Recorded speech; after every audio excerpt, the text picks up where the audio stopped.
This fall, Katie and Christine and I are preaching this sermon series called What Did Jesus Ask? Based on these two books, we're looking at some of the questions Jesus asked in the four Gospels, including this one from the Gospel of Mark. While Jesus was at Bethany in the house of Simon the leper, as he sat at table, a woman came with an alabaster jar of very costly ointment of nard, and she broke open the jar and poured the ointment on his head. But some were there who said to one another in anger, "Why was the ointment wasted in this way? For this ointment could have been sold for more than 300 denarii and the money given to the poor." And they scolded her. But Jesus says, "Let her alone. Why do you trouble this woman? She has performed a great service for me. For you always have the poor with you, and you can show kindness to them whenever you wish, but you will not always have me. She has done what she could. She has anointed my body for burial. And truly I tell you, wherever the gospel is proclaimed in the whole earth, what she has done will be told in remembrance of her." Pray with me. May the words of my mouth and the meditations of our hearts be acceptable in thy sight, O Lord, our rock and our redeemer. Amen. Jesus lived his life in the interrogative mood. He asked 307 questions in the span of four short Gospels. He was Jewish, after all. "Rabbi," the student asked, "why does a rabbi always answer a question with a question?" The rabbi thought about that for a minute and finally said, "Why shouldn't a rabbi always answer a question with a question?" On Tuesday of Holy Week, 3 days before he died, Jesus is at dinner in the house of a rich man at a swanky soiree in Bethany, a suburb of Jerusalem, about a mile away from the holy city. Waiters in white jackets take your coat from you when you arrive and hand you a flute of champagne from a silver platter. Caterers slither among the guests, handing out canapes. There are no pigs in the blanket or figs wrapped in bacon because this is a Jewish party. The table is set with crystal, silver, china, and gigantic candlesticks. And then in the middle of the second course, a woman comes into the room with an alabaster flask of a thick perfume pressed out from the stems of the nard plant, which is native to the Himalayas. And then she sabers off the neck of the alabaster flask with a giant knife and dumps the whole gooey perfume all over Jesus' head. This is a shockingly sensuous gesture in the middle of a fancy dinner party. You don't anoint another person with fragrant perfume unless it is your lover. Now, as you might imagine, an export to Palestine from the Himalayas would be very expensive. In fact, Mark tells us that this perfume is worth 300 denarii. A denarius was a day's pay for a common laborer. To translate, think of what a common bricklayer or a FedEx driver makes in our own world. At least $100 a day, right? Which means that this perfume costs, get this, $30,000. Have you ever spent that much on a fragrance?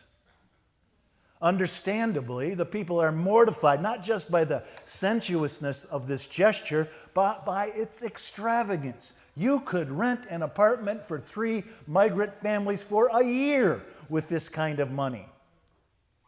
Naturally, they grumble. Mark tells us that they scolded her. And then Jesus comes up with one of his 307 questions. "Why do you trouble this woman? She has done a great service for me. She has anointed my body for burial." We don't know who she is. Mark doesn't describe her. Mark doesn't even name her. But we remember what she did. She is just one of the hundreds of unnamed but important characters in the biblical narrative. And you see what she's doing, right? She is saying goodbye. This woman is the only one in all four Gospels that I can think of who knows what's going on.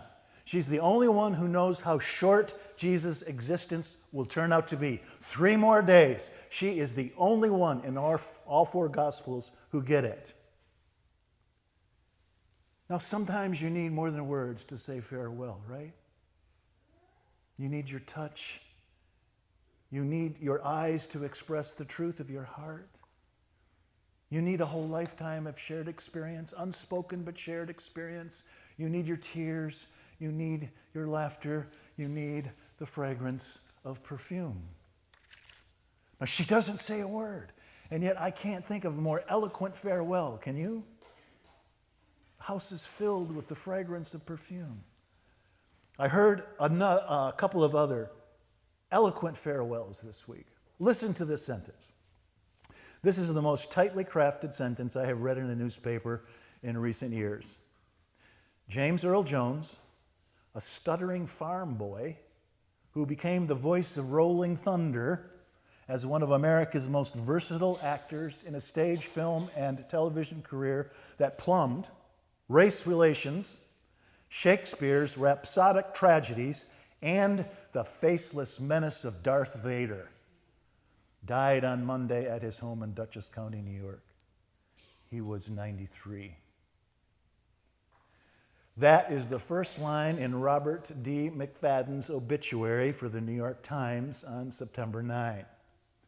Now, Mr. Jones was 93 years old, which means that Robert McFadden has been working on that obituary for 20 years at least, maybe longer. And in one sentence, he paid this elegant tribute to Mr. Jones' legendary career. There's everything in there in that single sentence. The stutter, the rolling thunder, Hamlet, Othello, Lear, and the faceless menace of Darth Vader. He reminded us that in a single day this week, we have lost Mufasa, Darth Vader, and Terrence Mann from Field of Dreams. George Lucas paid him $7,000 to voice Darth Vader in an uncredited role. You want to make John Sharp, Kathy Evertsberg, Meg Revord, Ken Harris, Scott Folks, and Hamilton Chang go weak in the knees? Just show them the video they play before every football game. This is the University of Michigan. I know it sounds flat when I say it, but class of 1955. Eva von Anken was a school librarian in Sherman, Connecticut. Sherman, Connecticut is not a wealthy town. Her students came from modest means. Sherman, Connecticut lies close up against the New York border.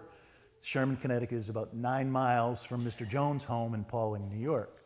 So with low expectation and little hope, Eva asked James Earl Jones to come and talk to her students. She didn't think he'd come, but he showed up, and the kids were mesmerized when he said it. Luke, I am your father.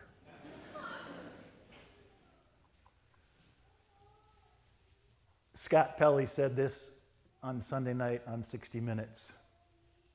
343 firefighters from the fire department of the city of New York perished on 9/11 in one of the greatest acts of gallantry ever bestowed upon an American city.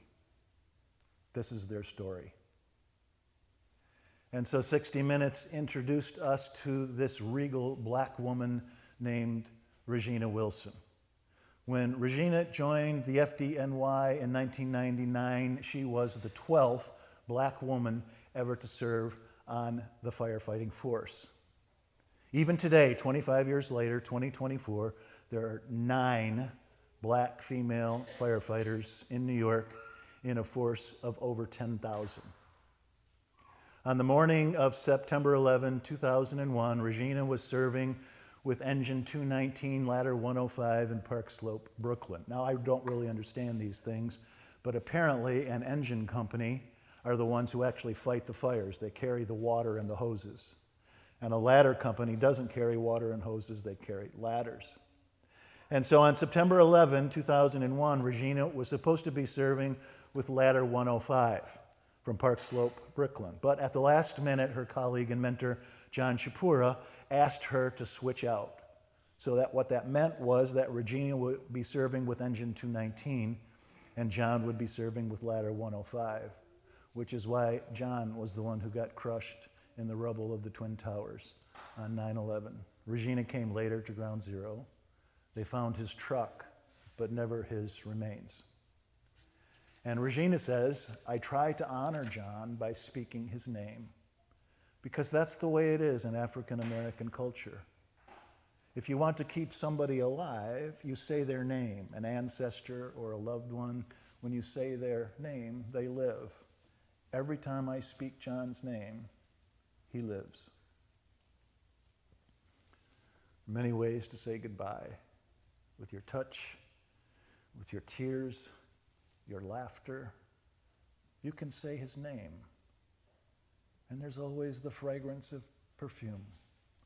Why do you trouble this woman? He asked. Truly, I tell you, wherever the gospel is proclaimed in the entire world, what she has done will be told in remembrance of her.